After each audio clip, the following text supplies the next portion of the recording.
ध्यात्म ज्योतिष के तमाम दर्शकों का बहुत बहुत स्वागत और अभिनंदन है। आज के इस कार्यक्रम में हम लोग हरिद्वार में हैं और बिल्कुल गंगा तट पर बैठे हुए हैं। आप इसका सुंदर दर्शन भी साथ साथ में कर पा रहे होंगे।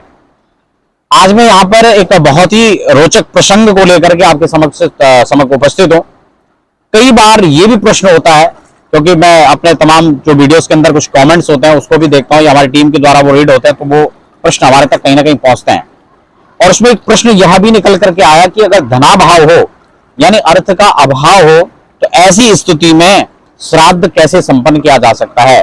खासकर मैं इस चीज को तब देख रहा था जब नारायण बलि के प्रसंग में वहां पर वो सारा विधान बताया गया था कि नारायण बलि में स्वर्ण मूर्ति का विधान है, चांदी की मूर्ति का विधान है, तांबे की मूर्ति और तमाम अलग अलग पंचनारायण बलि के अंतर्गत जो एक व्यवस्था है उसको लेकर के उसमें खासकर मैं ये प्रश्न अमूमन देख रहा था। तो मैं आज उसको लेकर यहाँ पर क्लियर करूंगा और जो अंतगत श्राद्ध पद्धति जो है, जो श्राद्ध पद्धति जो ग्रंथ के अंदर ही लिखा गया है, मैं उसको यहाँ पर आपको बता रहा हूँ। अगर ऐसी परिस्थितियां हो तो श्राद्ध करने के लिए यहाँ पर स्पष्ट लिखा हुआ है, धनाभाव में श्राद्ध की संपन्नता कैसे हो सकती है।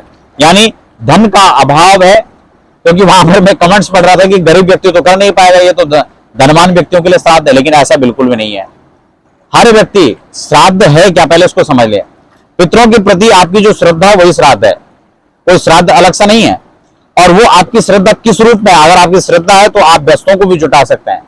किस रूप में, कहां तक, कैसे जुटा पाए वो विषय एक अलग है, इसी पर चर्चा करेंगे। नए दर्शक है तो निवेदन भी साथ साथ रहेगा, चैनल को सब्सक्राइब करके और बेल आइकन दबा लीजिए, क्योंकि हम अध्यात्म, ज्योतिष, वास्तु और तमाम ऐसे इंफॉर्मेटिव चर्चाएं करते रहते हैं। आज हम हरिद्वार में, सोमवती अमावस्या है, आपको बहुत बहुत मंगल कामनाएं। तो यहाँ पर बड़ा स्पष्ट लिखा हुआ है कि धन अभाव की स्थिति में कैसे श्राद्ध की संपन्नता की जा सकती है। पहला यहां पर लिखा हुआ है, यदि अन्न और वस्त्र खरीदने के लिए पैसे ना हो। वैसे तो मुझे लगता नहीं आज इस स्थिति में ऐसा भाव होगा, लेकिन फिर भी हो सकता है कि कुछ परिस्थितियां इस प्रकार की हो सकती हैं। तो ऐसी स्थिति में, क्योंकि हम लोग देखते हैं जब पूजा के लिए हो या किसी को देने की बात हो तो व्यक्ति वो सामान खरीदता है कि जो बिल्कुल निम्न क्वालिटी का होता है। अगर 100 रुपए वस्त्र, अगर 100 रुपए मीटर का कपड़ा वो खुद पहनता है तो वो सोचेगा 10 रुपए में मिल जाए। ऐसी परिस्थितियों में सामान को खरीदना बहुत ही कठिन नहीं हो सकता है, लेकिन फिर भी यहाँ पर जो लिखा हुआ है मैं स्पष्ट वही पढ़कर आपको सुना रहा हूं। यदि अन्न और वस्त्र खरीदने के अभाव हो, उसमें पैसों की दिक्कत हो, ऐसी परिस्थितियां हो तो शाक से भी श्राद्ध संपन्न किया जा सकता है। यहाँ पर स्पष्ट क्लियर लिखा हुआ है और यहाँ पर प्रमाण भी दिया हुआ है, तस्मात् श्राद्धम नरो भक्त्या साकेरपि यथा विधि। अब यहाँ पर ये चीज बड़ा मैं आपको क्लियर कर दूं, यथा विधि साथ में शब्द जोड़ दिया गया है। यहाँ पर दूसरी चीज और भी है कि यदि साग खरीदने के लिए भी पैसे ना हो, साग समझ रहे हैं, जो हरी सब्जियां हैं, इसलिए प्रधानता से सब्जियों को श्राद्ध में देने का एक नियम है, एक विधान है। और यहाँ पर लिखा हुआ है कि अगर ऐसी भी व्यवस्था ना हो तो तृण काष्ठ आदि बेच करके पैसा इकट्ठा करके भी श्राद्ध खरीद कर सकते हैं। यानी सामग्रियों को जुटाने के लिए एक संपन्नता अगर नहीं है तो आप उसके लिए पुरुषार्थ कर सकते हैं और फिर उसको संपन्न कर सकते हैं।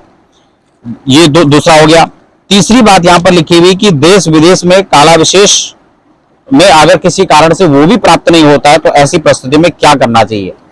तो ऐसी परिस्थिति में उन व्यक्तियों को अपने परिश्रम और पुरुषार्थ के द्वारा वो कहीं ना कहीं गौ माता को घास जो है खिला करके भी उस श्राद्ध की पूर्ति कर सकते हैं। उसके लिए यहां पर बड़ा स्पष्ट लिखा हुआ है कि गाय को घास खिला करके, यानी वो अपने परिश्रम और पुरुषार्थ से वन में जाकर के यथाविधि जहां भी उनको लगता है वहां से घास काट करके लाए और उसे गाय को खिला दें। क्योंकि और ये सामान्य नहीं है, ये पद्म पुराण का आदेश है, पद्म पुराण में ये स्पष्ट किया गया है। तो इस प्रकार से श्राद्ध की व्यवस्था को संपन्न कर सकते हैं। और इसमें एक सुंदर घटना भी है, ऐसे इसको मैं सुनाऊंगा तो थोड़ा लंबा हो जाएगा।